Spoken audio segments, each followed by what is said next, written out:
And welcome to the show. I am here to help you.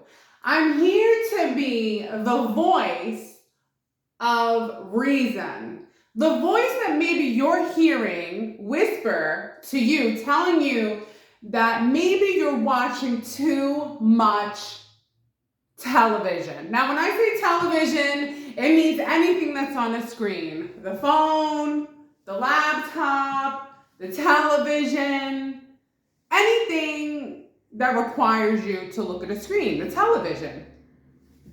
Now, don't tell me you don't watch TV because you don't watch it on a TV. You're watching something. The more we watch, which, first of all, let me speak to you the way I'm speaking to myself, my consciousness. I'm saying, Liz, you need to start reading more and watching less.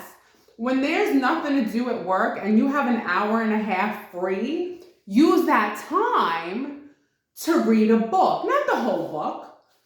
You read a few pages, you highlight some things that might in fact benefit you in some way, because you need to read more and watch less. Now, I love watching stuff. I'll tell you the truth. It's probably my biggest addiction. There's so much to watch. YouTube has documentaries. It has relaxing things to watch, stimulating things to watch. There's just so much to watch. And then, wait, not done yet.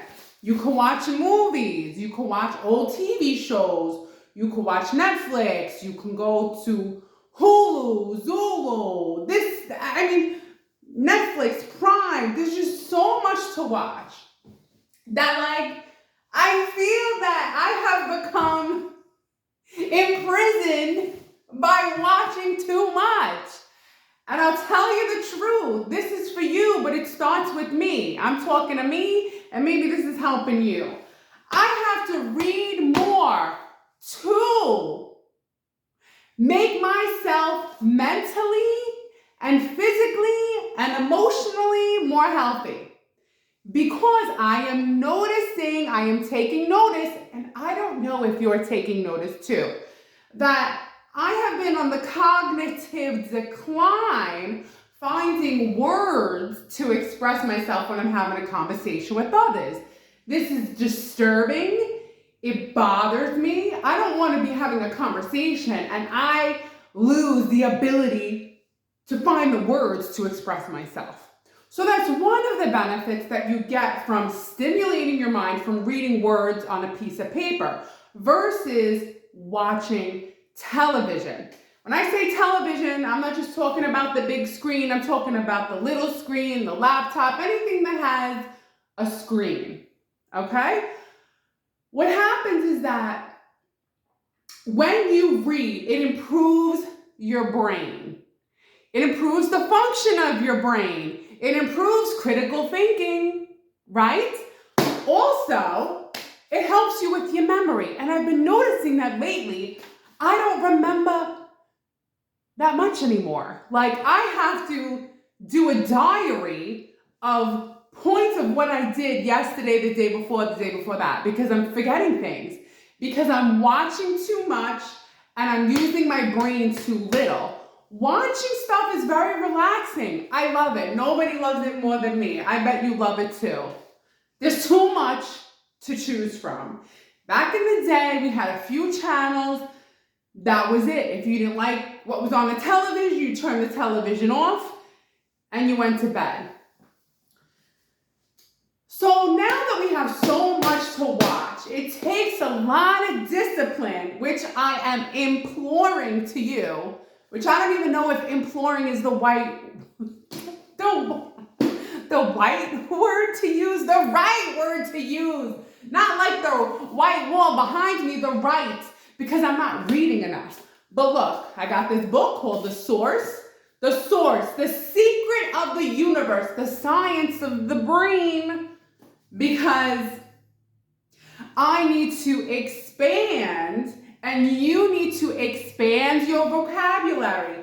You need to reduce cognitive decline. Because, ladies and gentlemen, this book talks about our brain being on autopilot. We don't want our brain to be on autopilot, okay? The brain is amazing. It is our source of relationships, creativity, potential, self-esteem, resilience, purpose. And when you read, it sparks something in you because you're having a conversation in your mind with the words on the paper. And it takes more effort to read a book than to watch something. Now look, today's the first step. Not like I've never written see what I mean? Written. This is what I mean, the brain, the cognitive decline. Not like I've never read a book before.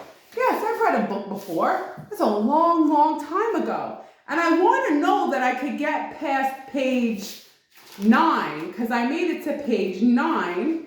I did some highlighting, listen, if you find a book where there's areas you can highlight, then that's pretty good.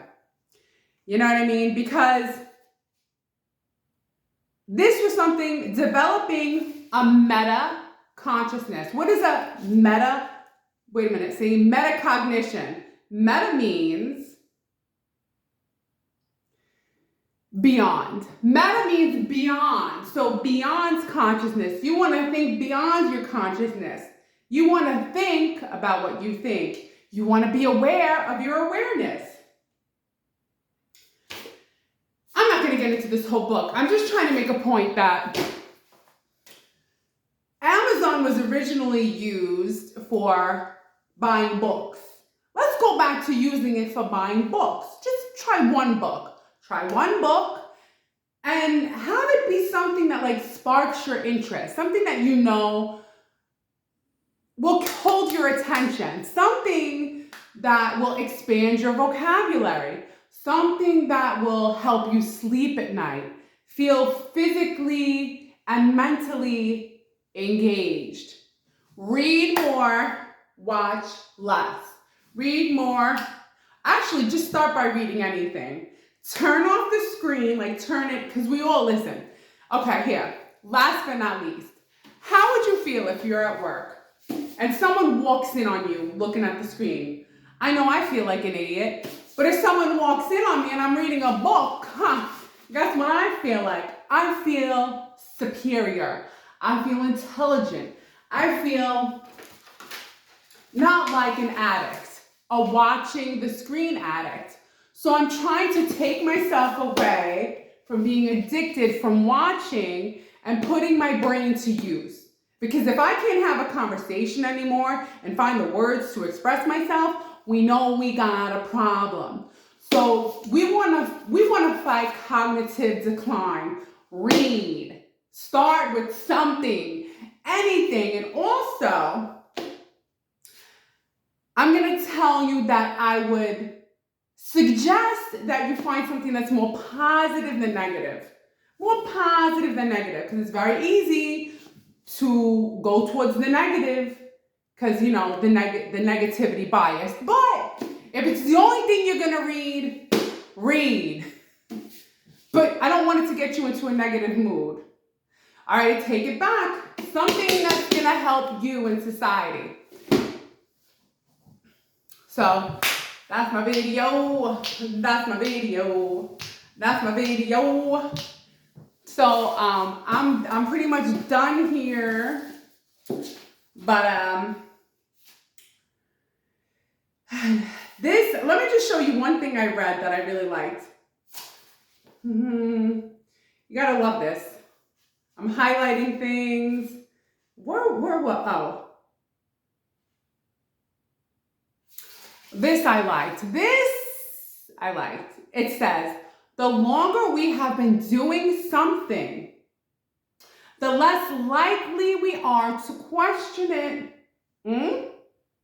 Whether that is in our favor or not. So also our brain, when we have change, it perceives it as a threat. The brain likes to be on autopilot. When it has to do change, it's stressful. Like recently, had a new job, had to do some new stuff on the computer. stressed because the brain likes to be comfortable. It likes to be on autopilot. So this video is over, and get a book, and get a book. And if you do get a book, share it in the comments. It's time to go. That's all I have to say. Adios, muchachos.